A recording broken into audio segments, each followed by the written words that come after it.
37.6, Rod. You'd never have run that fast, would you? No, I hadn't broken 3:42. So, I mean, this must have been a shock not only to everyone else, but to you as well? Totally, totally. But what it did show to me is that my brother John had gotten me right for the right moment. Because we'd seen it when I ran 4:6.8 as an 18-year-old. We'd seen it on national championships. I had the ability to come up on the day. But of course I was always racing to be the best at that time, which really wasn't at world level. I was able to continue to lift myself up to the pace of the race. You're a pretty outgoing, exuberant sort of a character, Rod.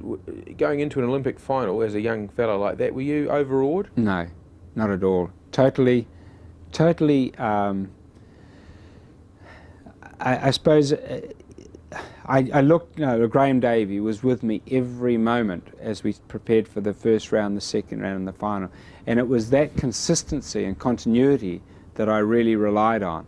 It was almost that father figure. And Graham being there, here's my comfort blanket, and I'll never forget him saying goodbye to me.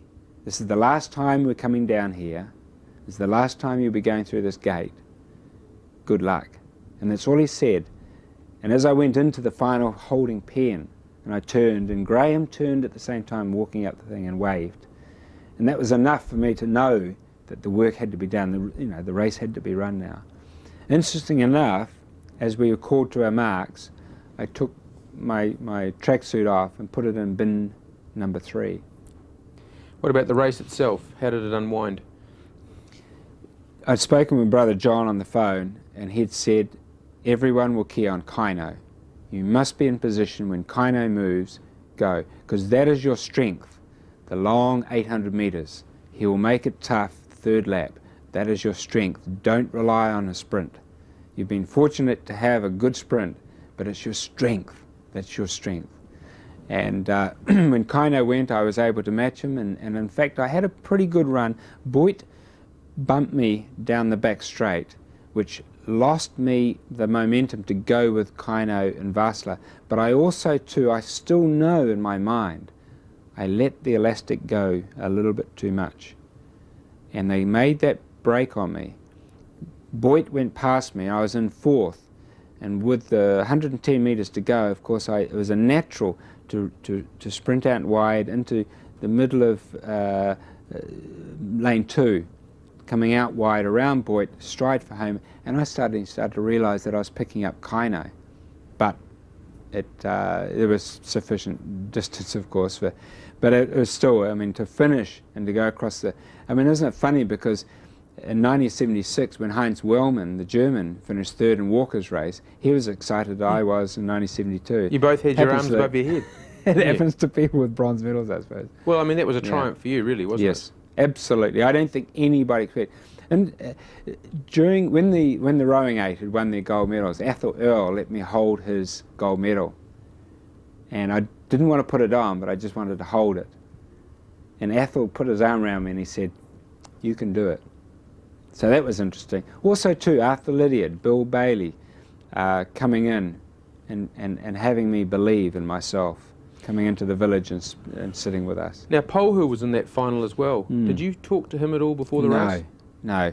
I think it was very much, Tony and I were competitors, and he was North Island, I was South Island, I don't know what it was, but it was, Tony really was kind of aloof, he didn't really, I suppose I could have made the effort, but I didn't. I stayed with my comfort zone, which was Jack Foster and Terry Manners and Dick Taylor, and I got my strength from them. I was almost like versus the Aucklanders. Sure. Now, I'll just skip through the games and then come back to a few items in Europe, right? 74 Commonwealth Games, you decided to run the 15 and ran very well. Were you disappointed in the end, Rod? Yes, I think I wasn't there for the opening. I was receiving chiropractic treatment for a sciatica nerve, and I wasn't. In fact, 3 weeks before the games, I wasn't able to walk comfortably. But I had a wonderful friend in Robert Clifford. He was with me on a daily basis. He flew to Christchurch with me and treated me twice a day and virtually got me running again. But certainly we knew what Baye was capable of doing. I was put into a position where I did too much leading.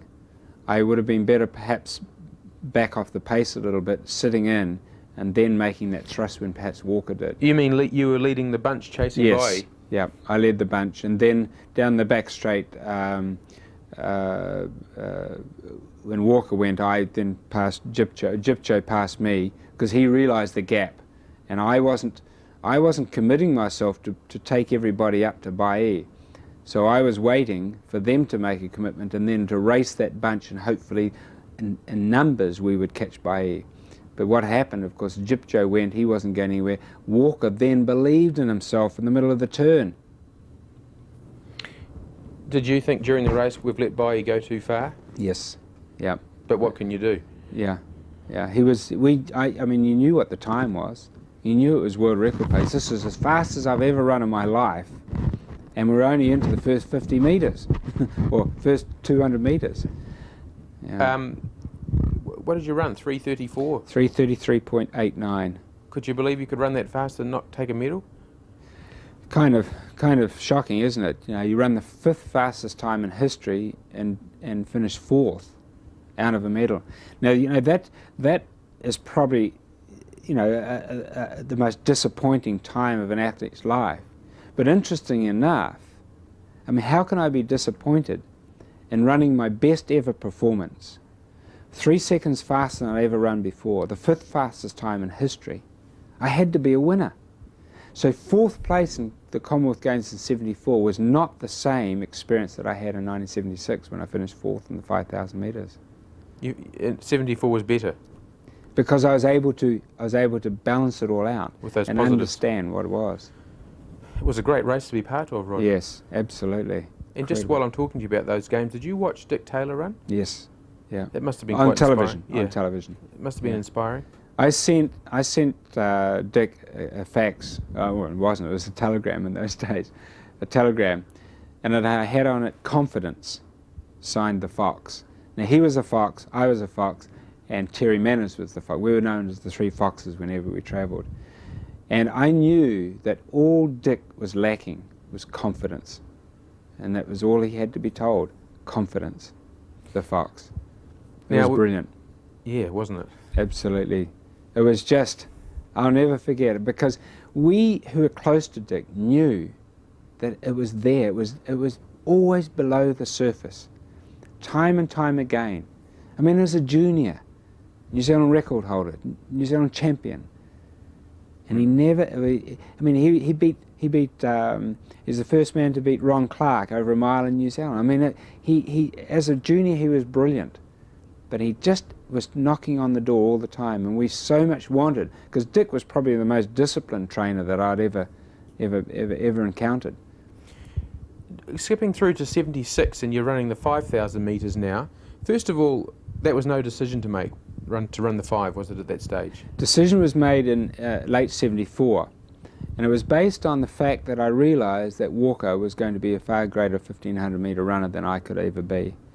And then there was the new element, the Baye's coming through, the 800 metre. I mean, these guys are running 1:44, 45s, you know, 3 seconds faster than me over 800 metres.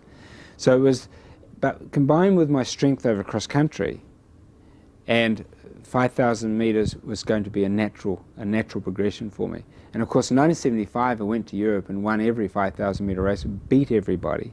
So I was ranked #1 in the world for 5,000. So it was natural for me to go into 1976. And you'd mentioned to me before this word expectation.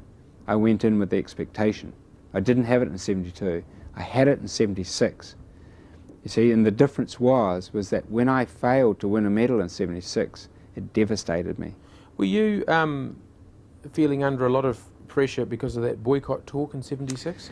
Yeah, it was unsettling. It was unsettling because our friends were Kenyans. Our friends were the Africans. And we trained and raced with Mike Boyd and the others in the European season prior to '76. And we said goodbye to them as we went off to the Olympics. Very, very hard. and very unsettling, especially when we had death threats against us, that if the Kiwis walk in the opening, watch out. So most of us stayed in the housing, watched it on television. Was it difficult, much more difficult being a favourite? I didn't mind that.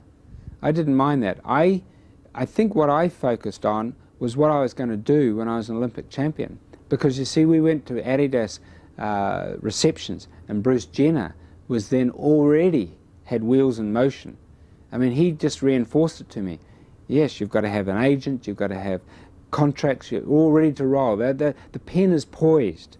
And that, I thought, you know, this could be it. Big shoe bonuses for us. Do you think you lost your focus a bit? Yes, I did. Mm. Look, projecting through to after you've won, Yes. rather than to do the job. Yeah, I looked beyond the first stage of what had to be done. Just one more thing on this. Viren, how big a role did he play in your thinking before the race? Before the Olympics? Yeah, he came in as defending champion for both 5,000 and 10,000. I'd raced him 7 times prior to the Olympics and beaten him 7 times. So I felt, not forgetting what he'd done in 72, that he's quite capable of doing it again. But this time, he's going to have company. This time he's going to have people like Quacks and Dixon. I know for sure. Hildebrand and Foster, Ian Stewart, right on his tail. He's not going to do this again to us. You felt that? Yeah. The field had caught him up? Yes. Rod, talking about the Olympic 5,000 in 1976, of course it was difficult for you in the final, I suppose, in a way, because you'd had a very fast heat, Why was that, do you think? Well, I think Brendan Foster realised that within our heat, we had a lot of good kickers. And I really believe, and Brendan doesn't talk too much about it, but he says that he was concerned that he may have got out-kicked, and that the final would come down to a kicker's race, and therefore he wouldn't have a shame. So he preferred to go on the strength of taking the sting out of people. He knew that he had the strength quality. He also knew that I did, but he'd like to take a little bit of that away from me too. So the way he ran that, it was interesting because I knew what the time was, and I continually glanced around me to say, you know, how can I do this easier? How can I back off here? But every time I looked around, there was 8 guys. Dick Berkeley, the American, who said to me after, in fact, I said to him, I said, you didn't qualify? And he said, no. I thought you'd all come back to me. And that's when I knew that you've got to be there to be in. You don't wait for them to come back. So you ran, what, 13:21 or something? 13:21, yeah. Okay, and the other... Which is an Olympic record in the heats. What was the other heat? I think Quacks got away with 13:35 and Viren got away with 13:44. Okay, now how did you feel going into the final? What were your thoughts on those key people? No one was going to go out and take it out. So I suppose in a sense I was confident that if it came down to 800 metres to go, I've got it covered. And interesting enough, even with 300 metres to go, I was comfortable in the fact that I was in the right position. Quacks, did he figure in the reckoning? I thought Quacksy wouldn't have had the sprint because I'd always out-kicked Dick, and he had had the illness, the virus before. He'd been on a drip. A certain amount had been lost. So I really felt that unless something happened with 3 to go with Quacks, he wasn't going to be a factor in the last 400. So how about that last 400, Rod? How did it pan out? The bell lap, well positioned, there's no doubt about it. Down the back straight I felt comfortable, and I started to move up on Viren, which I wanted to be right on his shoulder so that anybody had to go 3 wide. But as I started to move, Hildebrand moved with me. I wanted to go around Hildebrand, get onto Viren's shoulder. Hildebrand moved me, stuck me on the third. Quacks went past the 3 of us into the turn. So there was Viren, Hildebrand, Quacks. And then I was 4th. Suddenly I realised I was 4th. I panicked. I had fear. And fear throws strange symptoms into your body. Basically what it does is you tighten up. your muscles contract, and I started to feel tight. So I forced myself, lane 4, right round the turn, so that when we hit the straight, we were pretty all even. And then the long straight, it wasn't a long straightaway because the turns are wider than some tracks, long straight, short turns. This was long turns, short straights. So really, from the time we straightened up to the finish line, really wasn't that far. And I started to feel the tightening effect. But I felt confident that I was going to be able to get up and get quacks. And then really, with 10 metres to go, I was losing quacks, and I was starting to go back. And out of the corner of my eye, that 190 vision, I saw Hildebrand edging through. And of course, at the finish, he obviously threw himself over the line. And I still felt that I had got my chest over, as opposed to Hildebrand, who was flying over. His head was before me, but his chest was back. So really, we stood around at the track waiting. I knew Vereen had won. I knew Quacks had got me, but I thought that I had the bronze medal. And then when the official came over and pointed, I'm out of here. Must have been devastating. Totally. Absolutely. My whole world had dropped. First thing I wanted to do is have a replay. I said, I know what I did wrong. Can we do that again, please? I was hesitant to go under the, it's like, no, it's just, there's unfinished work there. We were herded out, and really I just gathered up my things. I didn't say anything to anybody. Picked up my things, went out and ran all the way back to the village, up the 15 flights of stairs, sat in my room and just burst out in tears. You know, a lot's been talked about with Vereen. How do you regard Vereen as an athlete? He trained hard. He trained very hard. He trained very precise. He had very good coaches. I've met his coaches. The Finns were very, very influenced by Lydia. There's no doubt about it.